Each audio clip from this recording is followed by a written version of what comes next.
In our today's session, we are going to cover a topic called as business rules.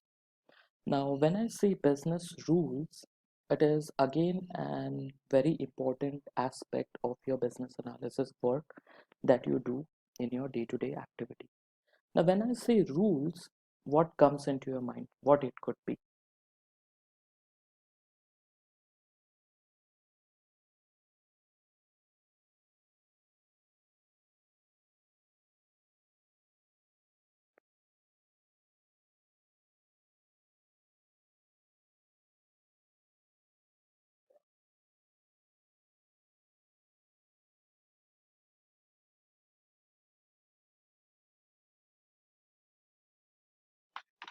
Maybe the standards that are to be followed, maybe ethics, and maybe a particular project might, like for example, financial project might have some regulatory requirements or something.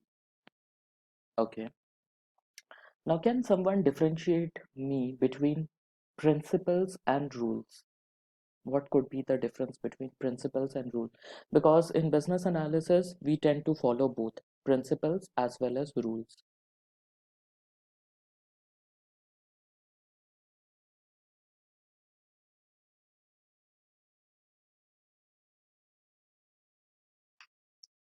Principles normally are something that like internally the whole company believes in and for some particular project you're working on. It's like something external that you put on the project. But principles are for every kind of project or like the whole company believes in some side of beliefs and then what we think of it. Okay, so what happens essentially is when I talk about principles, now we have a necessary set of guidelines. When we start executing a project, we tend to adopt a methodology, whether it's an agile methodology or waterfall methodology or incremental iterative, any XYZ methodologies. Now, all of these methodology comes with a set of guidelines and principles. Like if you follow this thing, then you would be benefited. If you follow this thing, then you would be benefited. Every methodology has a set of guidelines or principles.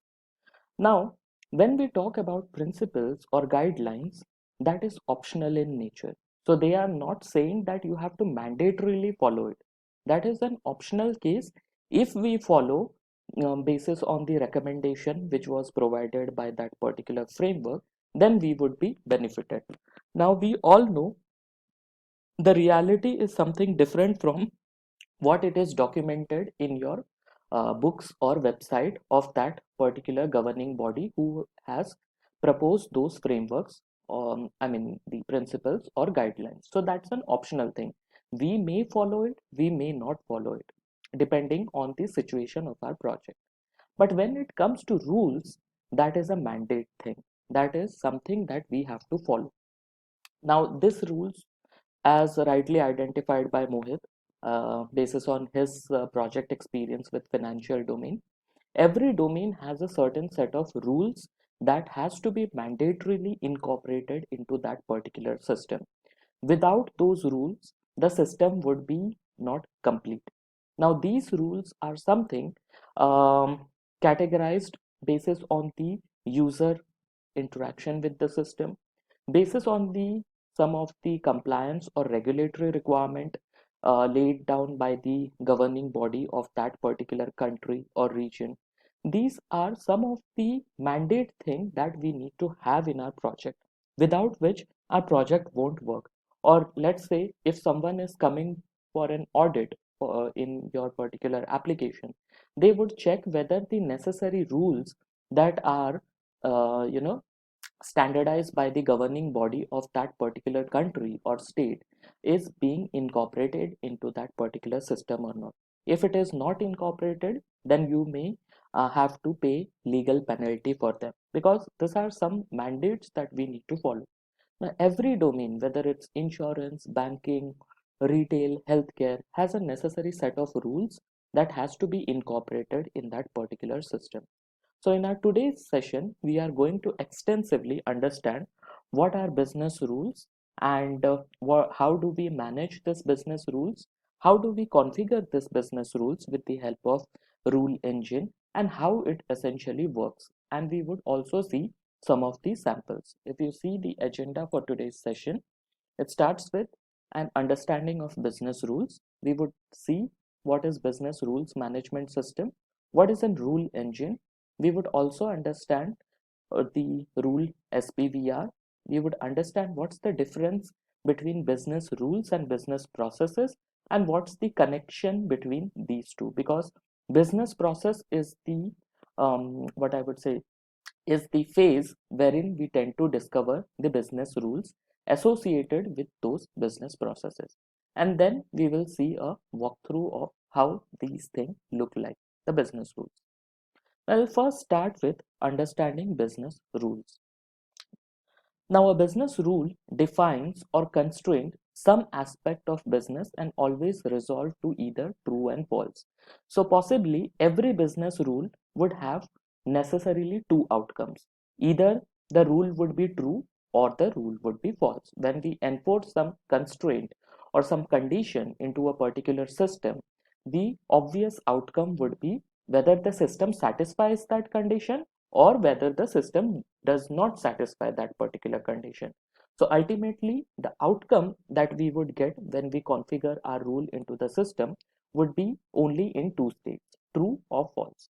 Now they are intended to assert business structure or to control or influence the behavior of the business. Like I said, majority of the business rules would come from your regulatory and compliance when you are working in a particular domain, like your insurance and banking. So if you consider the rules that are present in those systems, would be around, every project would be having around 5,000 to 10,000 rules that you need to configure in that particular system. Now they describes the operation, the definition, the constraint that apply to an organization, and business rules can apply to people, processes, behavior, and computing system in an organization. Now these rules can apply at an organization level, can apply at a people level, can apply at a process level, or can apply at a system level. So there is no limit wherein you can apply this business rule. Now the rule for an organization would be you have to mandatorily complete 8 working hours in a given particular day. The rule for particular people would be like a manager can see all the details of a particular subordinate or a group of people who is working under them, whereas the subordinates cannot see the manager details. So these rules are something specific to user or people. Now a process specific rule could be, for example, in a given application, for example, if you are dealing with an HR application, now the HR team would be disbursing you a payment slip every first of every month. So that is a process specific rule. Once your salary cycle is processed, you would be getting a pay slip. That is something relevant to process. Now, when I say computing system, so system would also be having certain sets of rules. For example, every first calendar day of the month, you would be having your salary credited to your bank account. So that is something, a rule triggered by the system. Now, once the salary is credited, you would be notified via email with your respective payslip, and you would get an SMS from your banking system. So that rules are something specific to system. So depending on the nature of the context, whether it's organization, people, process, or system behavior, we should be able to see some of the rules that is coming out of that particular system.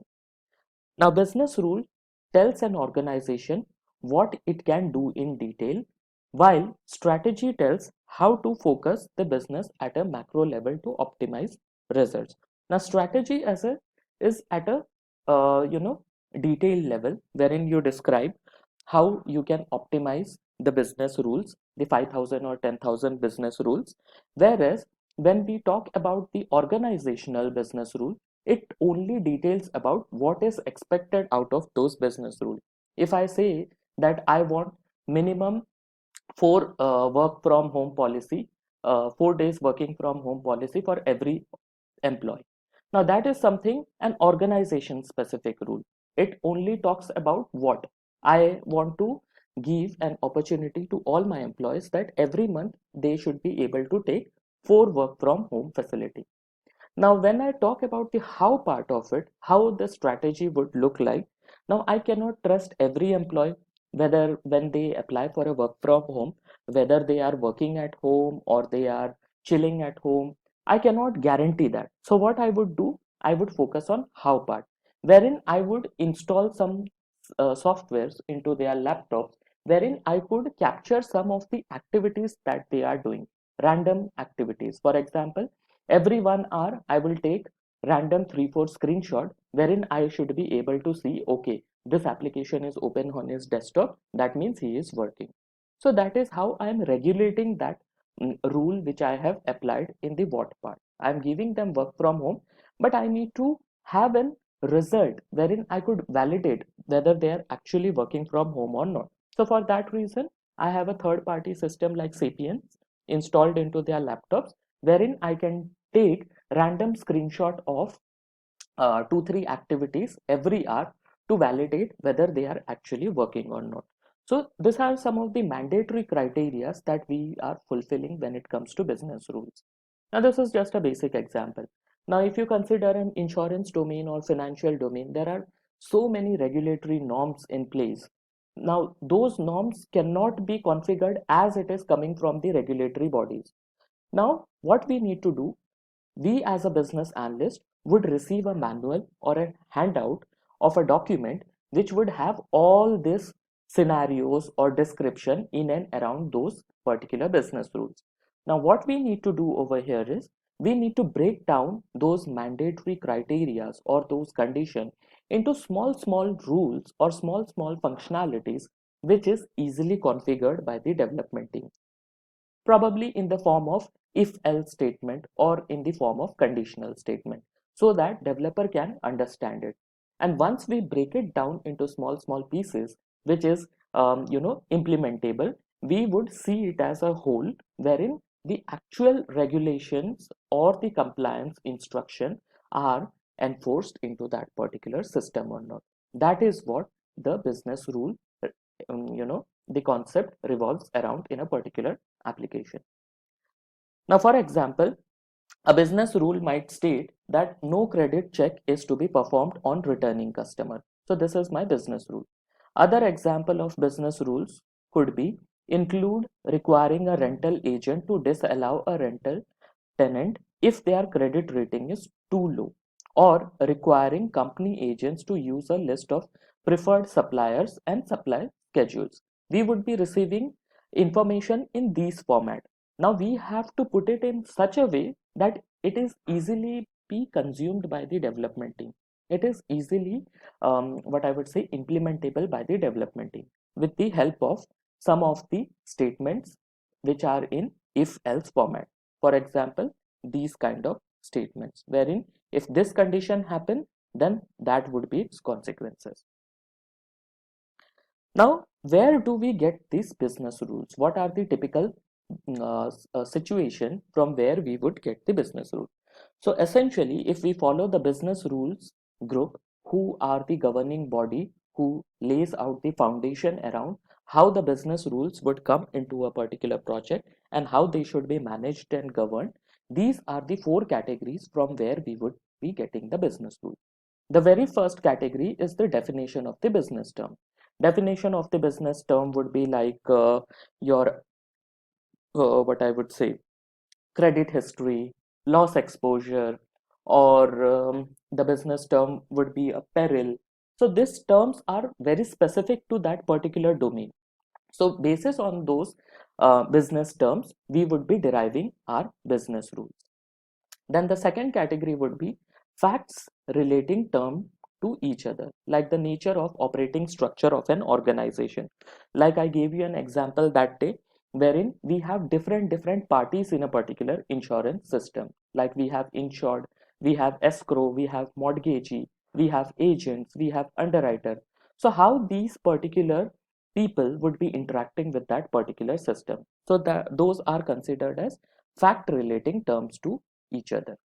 Then there would be constraints or also called as action assertions. wherein there is a particular constraint. For example, I pull a motor violation report for a particular insured and I see there are multiple suspension in that particular report for that particular insured. So our business is like that. If the suspension count is less than 2, then only we should be able to issue policy to that particular insured. If the suspension count is more than 2 or 2, we would be referring that insured to the underwriter. Basis on underwriter decision only, he should be allowed to purchase a policy. So those are the constraints that we enforce wherein we get our business rules.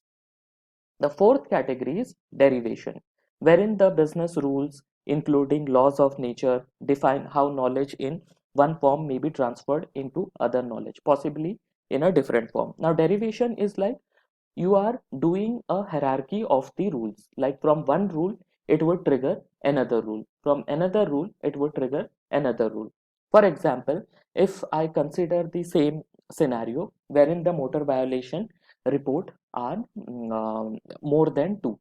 Now the derived rule for this would be whether this suspension is convicted in the court or not. If it is not convicted, then I can go and issue the policy. If it is convicted, then again I have to refer to the underwriter. So essentially this is a derivation of the base rule. So this way we can create a chain or hierarchy of the rules from one to another.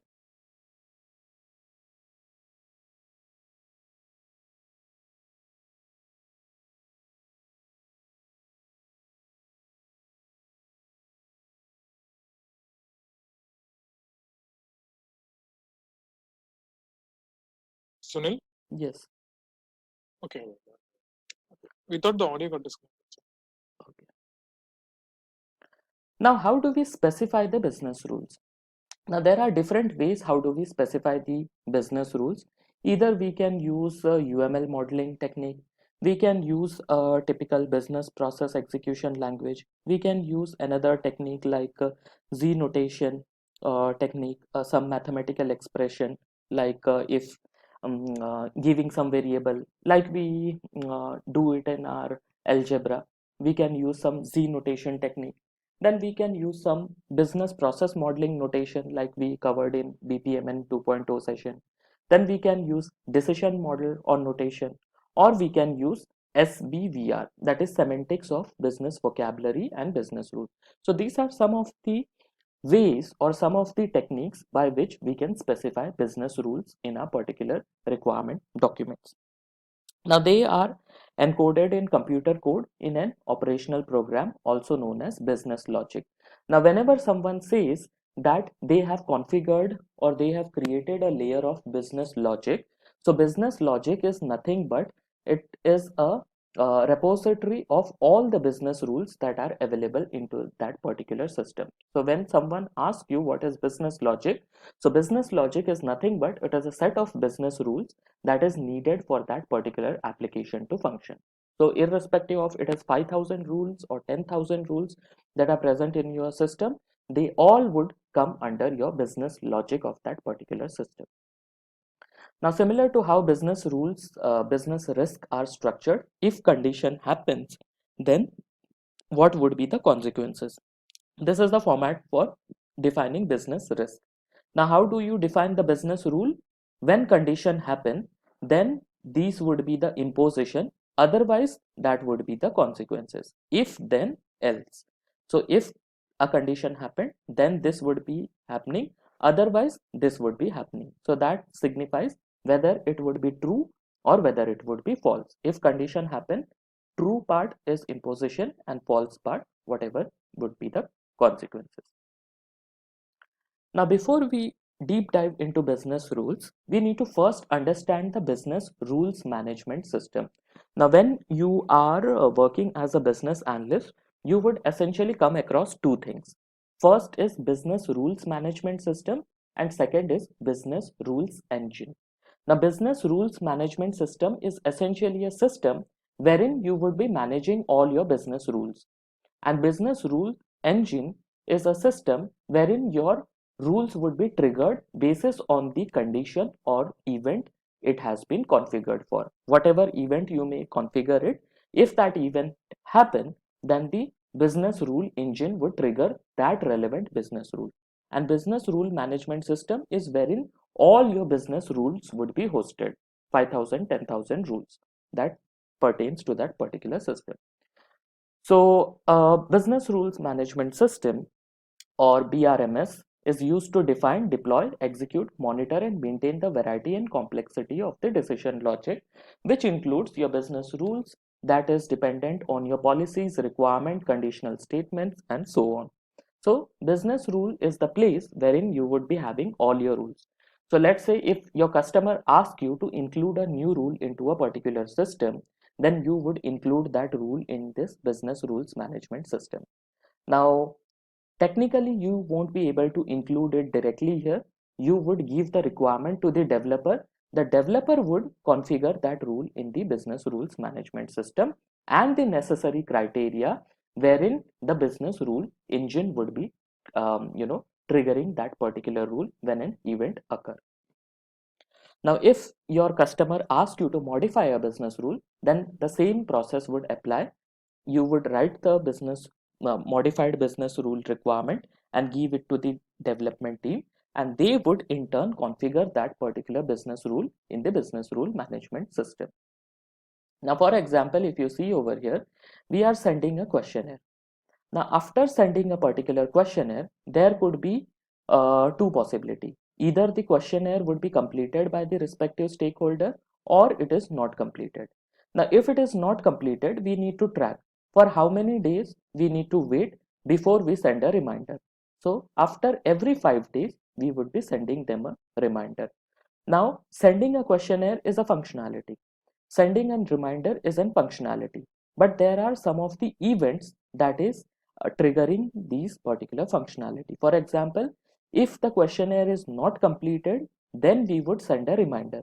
But before we send a reminder, we cannot send them reminder every next day.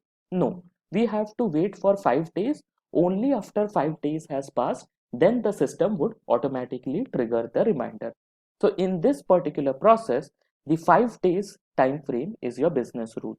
You cannot trigger reminder every next day. You have to wait for 5 days, then only you can send the reminder. Now, when it comes to business rules management system, so it includes at minimum, this needs to be attributed. It is a repository wherein all your business rules are hosted, and it allows both technical developer and business expert to define and maintain decision logic which are there in that particular system. Now, why this particular statement is written this way is it allows both technical developer and business expert, because in today's scenario there are multiple software system that are in place which allows writing the requirement in that particular system and referring those requirement. The development team would start actually including those rules in that particular software component which they are developing. So those systems are capable of taking the requirement in a textual format and assigning those requirements to the development team to configure in that particular system. So that is the reason why this statement is written. The tools which are capable of handling both development team and the business team. There are certain advantages of business rules management system, like it reduce or remove reliance on IT department for changes in live system. Like I said, you can change the business rule at any point of time. For example, there is a requirement for loan management system that if the loan amount is less than 150,000 USD, then it would be auto approved. Now, after 1 month, the business stakeholder comes to you and they say that now you change that 150,000 threshold to 200,000 threshold. So what you would do, you would ultimately reconfigure that business rule. You don't have to change the code everywhere in the system, but you have to only change that particular rule. Once you change that particular rule, the system would be working as per business expectation. So this gives us liberty that why we are isolating the business logic with the actual code is like that. If there is a change in logic, the actual code is not impacted, or the actual working of the code is not impacted. We are just changing something in the business logic, and that should not impact the code. So that is the reason why we keep business logic separate, business rules separate, and the actual functionality or the code separate. So these two things are separated and configured in the system differently by the development team. Now it gives us increased control over implemented decision logic for compliance and better business management, and it improves efficiency of processes through increased decision automation. Now, business rules also trigger some of the automation aspects, like we saw in a robotic process automation. There are different conditions which are repetitive in nature. In that context, if we had to consider business rules, give necessary reason why we opt for automation. If the rules triggering of the events associated with those rules are repetitive in nature, then we can do an automation for those rules, and rest we can handle it manually. Now there are disadvantages as well when it comes to business rules management system.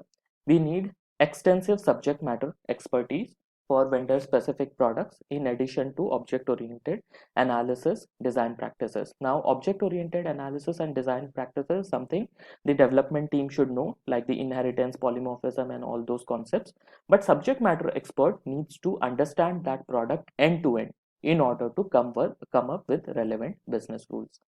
Now, the development cycle can be long due to rule harvesting integration with existing system. Now, if it is a case for changing one rule, then it's fine. Let's say if there is a change in entire framework, for example, if we are working in Basel framework 2, now all of a sudden after 6 months, we come up with Basel framework 3 integration. So there's a huge change in both the framework, which is specific to finance domain. So in that context, the development cycle would be longer than the regular cycle. So we need to comply with all the regulatory changes that are in place pertaining to that particular regulatory framework by that particular respective domain.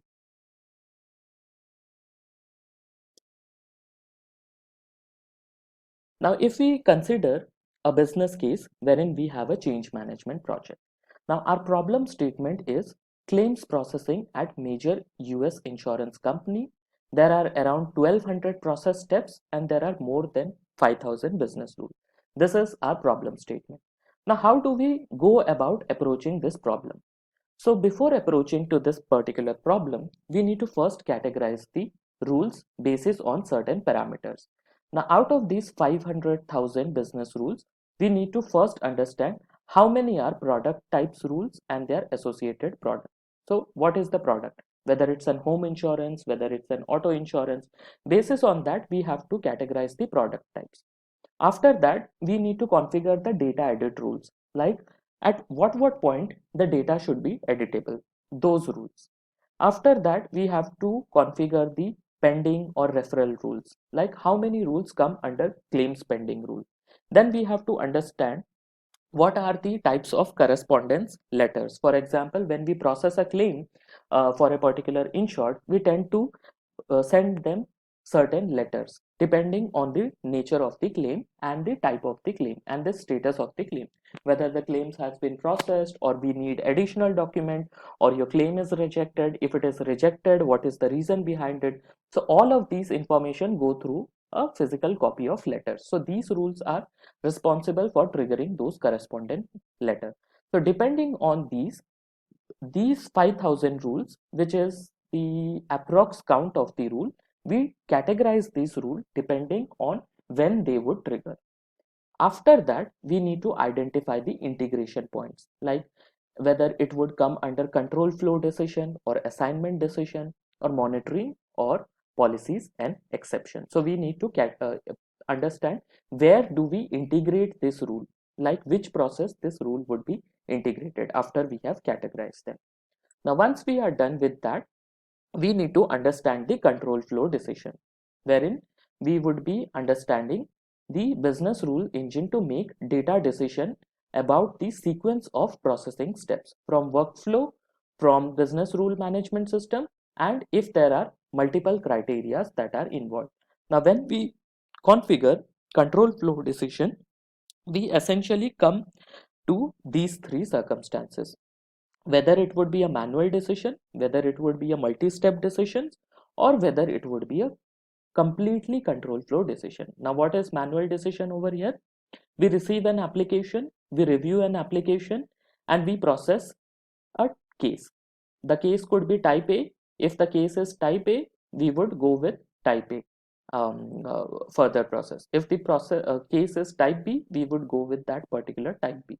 If the process is type C, then we would go with that particular process type C. So here we are receiving multiple application, thousands of application. Now what we are doing, we are categorizing those application basis on the nature of the processes that we want to follow. Now this application would be, let's say I am receiving 1,000 claims. Now out of those 1,000 claims, how many claims are relevant to auto insurance? It would follow process A. How many claims are of homeowners? It would follow process B. How many claims are of any particular umbrella insurance? It would follow process C. So these are manual decisions which we take basis on the decisions that we configure in a particular business rule management system. Then there are multi-step decision under decision, like branching of the decision and coming to a conclusion. And then there are control flow decision, wherein we are receiving multiple application, we are checking the credit score. If the credit score is more than 770, then we straight through the process. If the credit score is between 680 less than equal to between 680 to 770, then we do a manual review. And if the credit score is less than 680, we reject that particular application. So these are some of the rules that we follow when we configure our decisions in a particular business rules management system. Now, fifth step in this particular change management project is assignment decision, wherein we understand the sample application, like what are the customer contact scripts, what are the validation of data, and what are the complex decision scenarios that we take. And we do some mining of rule criteria from runtime data, like modeling process with high fidelity run process and record, audit trial, apply statistical analysis technique between processes data and process path. And then we do some assignment decision. Once we are done with sampling of the application and doing the mining of the necessary rule criteria, then we start assignment of those decisions. For example, application received, check credit score. If the credit score is more than 770, we would review that application by an intern. If the credit score is less than 680 and is equal to equal to 770, then it would get reviewed by a manager. And if the credit score is less than 680, it would reviewed by the customer service representative. So depending on the nature of the criteria or the condition, we would have different user roles to review those application. So this can be configured in the system. So when we are giving development team to configure a business rule in a particular system, we have to essentially write the requirement in this format: application received, check credit score, and what are the conditions that are needed. Depending on the condition, who would be reviewing that particular application. So basis on that, we can do an assignment decision. Now once we are done with that, we need to understand the policies or the compliance aspect of that particular rule. Like, are we complying with the government regulation or processes which has been laid out for that particular business rules? So essentially from a regulatory or compliance perspective. Now this could be a sample rule. If you could see, this is the requirement that we write in a textual format. If channel equals agency, now there could be multiple channel. It could be an agency. This is an example of insurance domain. Okay. Now there could be multiple channel. It could be an agency, it could be a mortgagee, it could be a broker, or anyone.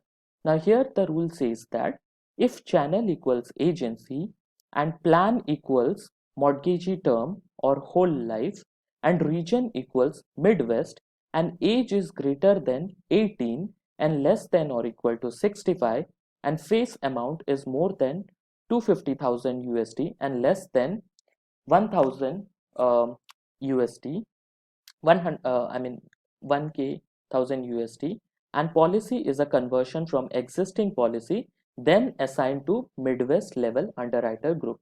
Now this is the outcome that we are expecting. the assignment to Midwest level underwriter group. Now, in order to satisfy this outcome, we have to satisfy these 5 sub business rules. Now, how do we lay it down in a particular requirement? We would first consider this scenario wherein the channel is agency, it is satisfying the condition. The region is Midwest, it is satisfying the condition. The age group should be greater than 18 and less than or equal to 65. So the age group is defined. The face amount is between this thing is defined, and the policy is a conversion from existing policy. So the policy is not a conversion from an existing policy. So assignment would be to the Midwest level 1 underwriter group, and the policy is a conversion from an existing policy. So here in this case the conversion is no. So this is something that happens when you are converting an existing policy, probably renewing that particular existing policy. Now, in that case, whether the assignment should happen to the Midwest level 1 underwriter or whoever is the region who is handling that particular area. So let's say there are different region, Midwest, East and South. Depending on the region, it would be assigned to that particular area of the what I would say agency or brokerage house. So Midwest level 1 underwriter group is an agency. Underwriter assistant group is the name of an agency, and East level 2 underwriter group is an brokerage. So depending on these conditions, it would assign it to that particular respective agency or brokerage. So you could see from this example the assignment, as it look very simple for us when we go to the particular application UI, it's not that simple. It has to go through these 5 business rule, 5 to 6 business rule, then only the assignments would be done by the system. So you have to write these things and explain to the development team in this particular format. You have to write what is the rule, and you have to make them understand or break down this rule by using different scenarios or use cases, so that it goes easy for them to configure in that particular application. Now next is we need to understand what is an rule engine. Now a business rule engine is a software system that executes one or more business rules in a runtime production environment. So you may get a rule like an employee can be fired for any reason or no reason, but not for illegal reason. That's a business rule that you configure in an business rule engine. Then the rule could be all customer that spend more than $100 at one time will receive a 10% discount. This is again a business rule that is configured in a business rule engine. So rule engine is a place wherein we configure all the 5,000 rules that are existing in that particular system along with their condition. Like if this event happen, then only this rule would get triggered. Now in this particular scenario, all customer that spend more than $100 at one time will receive a 10% discount. So they won't receive a discount every time they make a purchase. They have to satisfy this condition. If their spend is more than $100 at one time, then only they would receive a 10% discount. So these all things like this, there would be many other things that would be configured in a business rule engine for that particular system.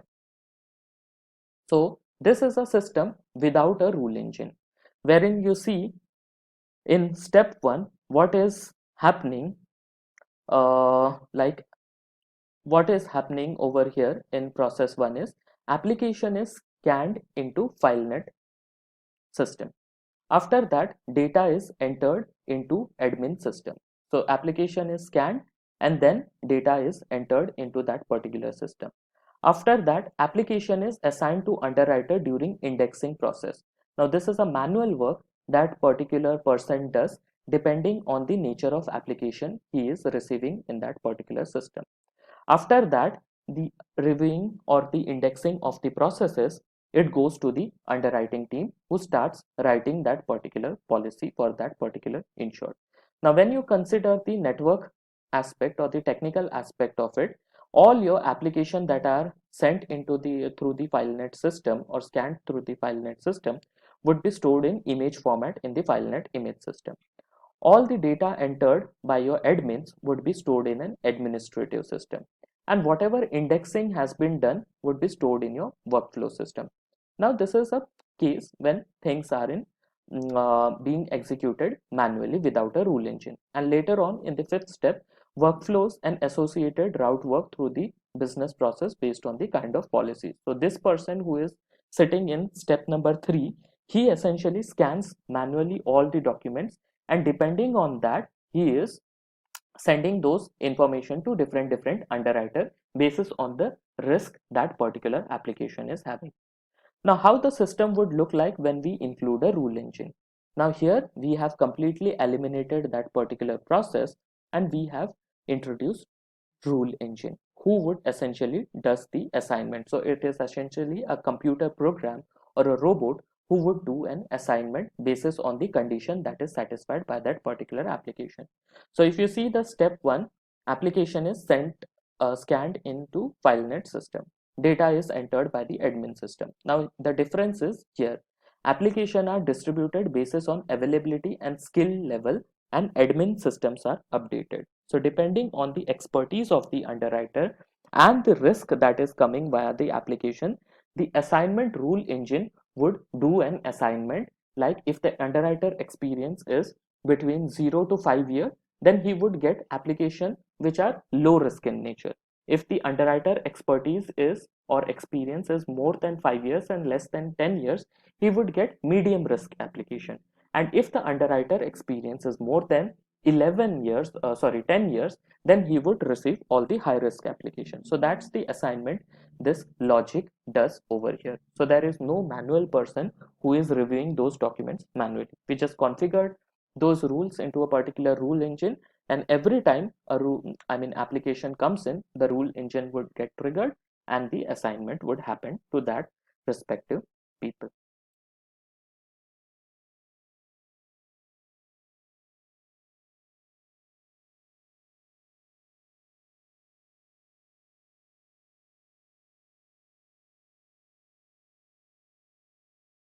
No, this is not the case. If a BA is involved in two projects simultaneously in same domain, can the BA use the same set of business rules for both the project? So what happens essentially is, let's say we have two insurance company. One is your First American Insurance Company, and then we have Allstate Insurance Company. And both the insurance company is selling the same product, like the homeowners insurance. And a BA is involved in both the projects simultaneously. Now the rates, the rules would be different for First American Insurance Company, and the rates and rules would be different for Allstate Insurance Company. That's the reason why we see a premium difference um, when we go for an insurance with different insurance company. The risk would be same, the details would be same, but the rates would be different and the premium amount would be different. Why? Because every organization or every insurance company has a different set of business rules to configure. The high level rule, the regulatory rule, we can inherit, and those would be common to both the projects. But the business specific rule, the rates, the commission, the service charge would be different for both the companies.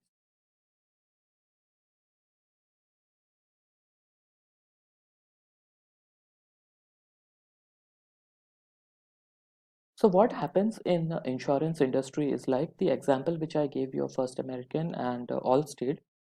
Now these insurance company has a particular reputation in market. Reputation in market as in they both are good players in insurance domain, First American and Allstate.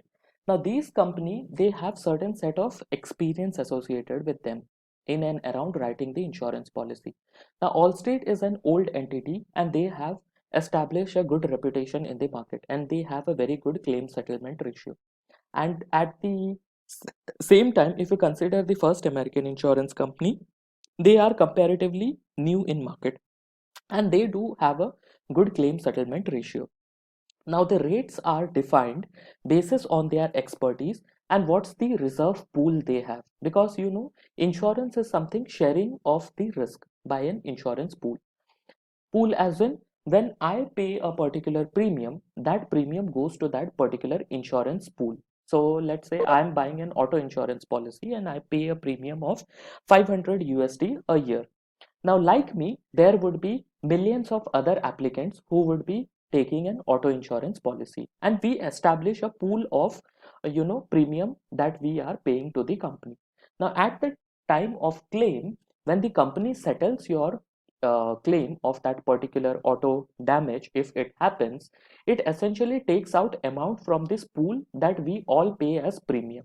So depending on how much amount we have taken out from that particular pool and what is the nature of the risk, whether it's a personal property damage or whether it's a medical liability claim that you are making, depending on from where they are bringing up that particular amount, from which pool they are bringing that particular amount, the rates would be adjusted accordingly. And these rates are not changing every time. After every 2 years or 3 years, these rates keep on changing. Now the player who are comparatively newer would be having very less amount in their pool compared to the players who are very old in nature. In our case, Allstate would be having a reserve pool of around 1 billion as well. And First American would be having a reserve pool around 400 million. So they have to consider that risk aspect as well. How much risk appetite they are having. Depending on that, they would be deciding the rates of the insurance premium. Now, depending on this, it would have direct impact on our business rules for these two companies. So irrespective of whichever domain you are working or you are assigned to two different projects in one particular domain, the business rules would be different. And there are other changes as well. For example, Allstate may charge a service fee of $10 per policy, and First American may charge a service fee of $25 per policy. So business rules change depending on the business and the region also where they are operating. Then comes understanding rule SPVR. Now what is SPVR? SPVR stands for semantics of business, vocabulary and rules. Now formally define taxonomy to describe elementary business operation and rules. For example, if you consider a modality type over here, here we have structural modality and behavioral modality, and we have the necessary modality operators, like whether it's necessary, whether it's not necessary, whether it's a possibility, whether it's an impossibility, or whether it's an contingency. Or if we consider the behavioral aspect, whether it's an obligation, non-obligation, permission, prohibition, or optionality. And depending on that, we have to configure our business rules or semantics of business vocabulary and rule. If we consider the structural aspect of modality and we consider the modality operator as necessity, the example would be an order always has exactly one customer. That is the mandate thing, necessity. What could be non-necessity? It is not necessary that order has a customer. So every order may not have a customer. That is not a necessity. Then there could be a possibility. It is a possible that an order has more than one line item. Multiple products can be included in one single order. Impossibility would be an order never has more than one customer. It's very obvious that one customer would be tagged to one particular order. An order cannot have multiple customers. That is an impossibility situation. Then there would be a contingency. It is possible but not necessary that an order has a customer. Now, depending on that, if we consider the behavioral modality of the modality operator, the obligation could be each order must be processed within one business day. So that is an obligation. You have to follow with that particular obligation. It has to be processed in one particular business day if it is defined. If it is not defined, then forget about it. Now, non-obligation would be it is non-obligatory that a customer representative should approve a credit. It is not an obligation. Now, permission could be a customer representative may approve a credit, and prohibition would be a clerk must not charge the terms and condition, must not change the terms and condition. And optionality would be it is permitted but not obligatory that a customer representative approves a credit. So depending on the nature of the modality operator, we have to configure our business rule basis on semantics of the business, the vocabulary, and the rules which we want to trigger in that particular system. So depending on that, we have to identify the necessary SPVR, structured English, that we write in a particular business rules document. Now, what's the difference between business rules versus business processes? Now, if we consider the business rules, we have a business objective that governs and prioritizes the business activities, which is part of your business process. When it comes to process objectives under a business rule, it governs the core processes of the business process. When we consider the business rules, actual business rules that are coming out of business objective and process objective, it governs the business processes. Now, how the business process would be governed? It would be in turn using the business rules. When there are operational rules, it governs the work processes, and in order to govern the work processes, it would use the operational rules that we have configured in a particular system. So we saw some of the operational rules over here when the actual system is in operation in a production environment. These are some of the rules that would trigger the respective processes. So an order always has exactly one customer, that is a customer onboarding process or order placing process. Now it is possible that the order has more than line item. It is again the order processing, customer order process. So depending on whatever rules that we define over here, it would govern the business processes and the work processes. So work processes example could be this thing. A customer may approve a credit. A clerk may not change the terms and condition. It is not it is permitted but not obligatory that a customer representative should approve a credit. So this is how you categorize the business rules and fix it against the business activities, core processes, business processes, and work processes. Now after that, we are well settled with those four aspects. We need to understand the business objective, and in the corresponding business processes, we have to identify the business activities. Then we have to identify the process objective and the core processes. Then we have to create the rules and model the business processes. And then we have to create the detailed rule and model the detailed processes. So always remember, the business processes and business rules, they go hand on hand. It is not like you write the business rules one place and business processes other place. You have to holistically look into two aspects of the system, and basis on the process or the event that is happening, you have to fire the business rules accordingly. Now, how do we classify the change in a particular business rules or the processes? We need to understand these six categories. The frequency, when the event would happen, hourly, daily, monthly, or it is infrequent. What is the scope of that particular business rule or change? Company-wide, multi-process, process, or at an activity level? Who is responsible for executing that particular process? Whether it's a line of business, whether it's a business analyst, whether it's a system analyst, or whether it's a programmer. And what is the triggering event? Whether it is getting triggered externally, which is outside of your system, a third party system probably, whether it's a business partner or the stakeholder who would be triggering that particular event, or whether it would be triggered internally.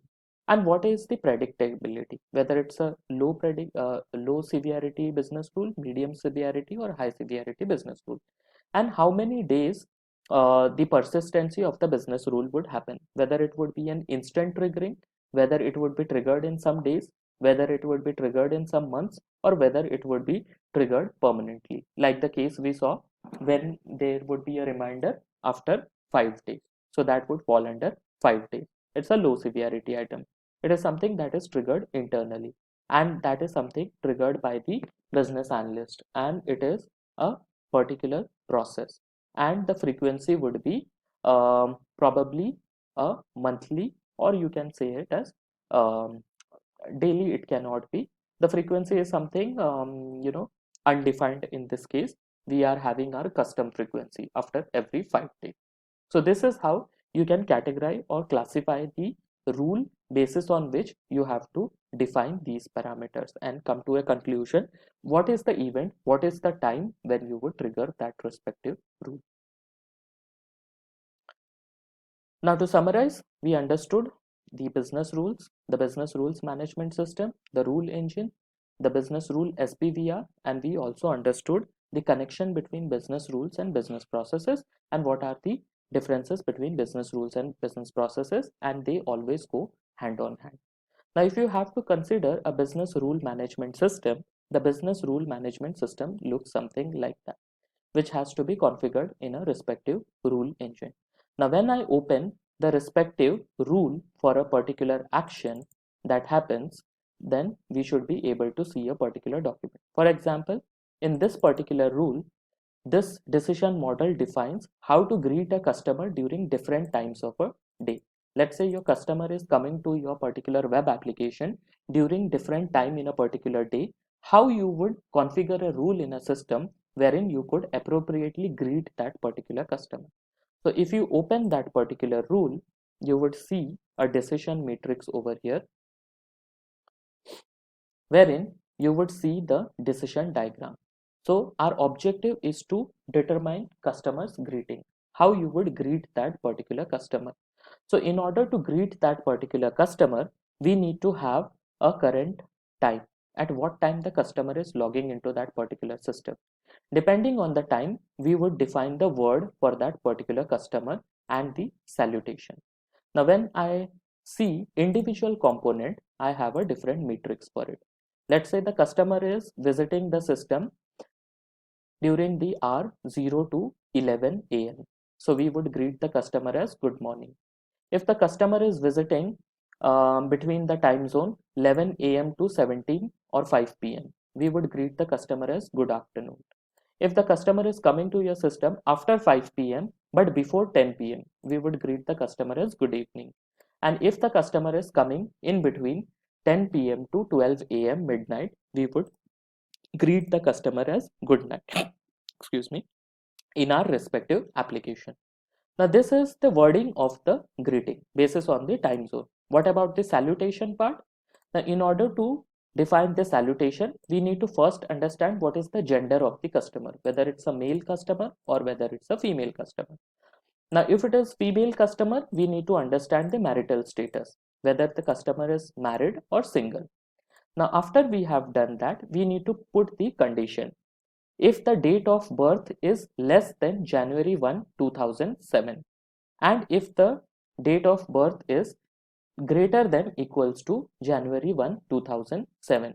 If the date of birth is more than January 1, 2007, that means the customer is a minor. So we would put the salutation as little, whatever the name of the customer may be, and then depending on the time zone, good afternoon, good morning, or good evening. If the customer is female and she is married, then we would use the salutation Mrs. this, good afternoon or good morning. If the female customer is single, then we would greet them as Miss something, good afternoon and good morning. If the customer is male, then we would greet that particular customer as Mr. Good afternoon, good morning or good evening, depending on the time zone they visited to our particular application. And this is the text format wherein the greetings would be shown on that particular web page. Now you could see here, these are the various parameters that we take into consideration when we define the customer and the response. Now these are two different parts, customer and response.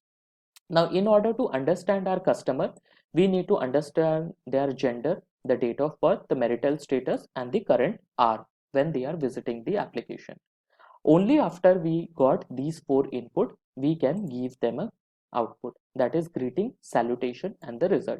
Greeting would be good afternoon, good morning or good evening, that is completely driven by the hour, and salutation is dependent on these three parameters, gender, date of birth and marital status. Whether the person is a male and his age is less than more than 18, then he would be a Mr. If the person is male or female and their age is less than 18, it would be little. If the person is a female and their age is more than 18 and she is married, then the salutation would be Mrs. If the age is more than 18, she is a female and she is unmarried, then the salutation would be Miss. So this is how we define the business rule for just displaying a verbiage on the screen. Likewise, there are other conditions also wherein we need to display the business rule depending on the necessary set of conditions. So your business rule management system would look something like that, and depending on that particular business rule, you would be having the events triggered appropriately.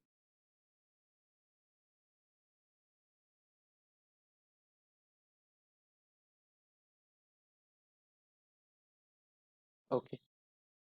So I hope you understood the context behind and the importance of business rules in a particular requirements engineering context. If possible, if you could come up with some of the business rules for our project, it would be really great so that I can review them and give my feedback on them.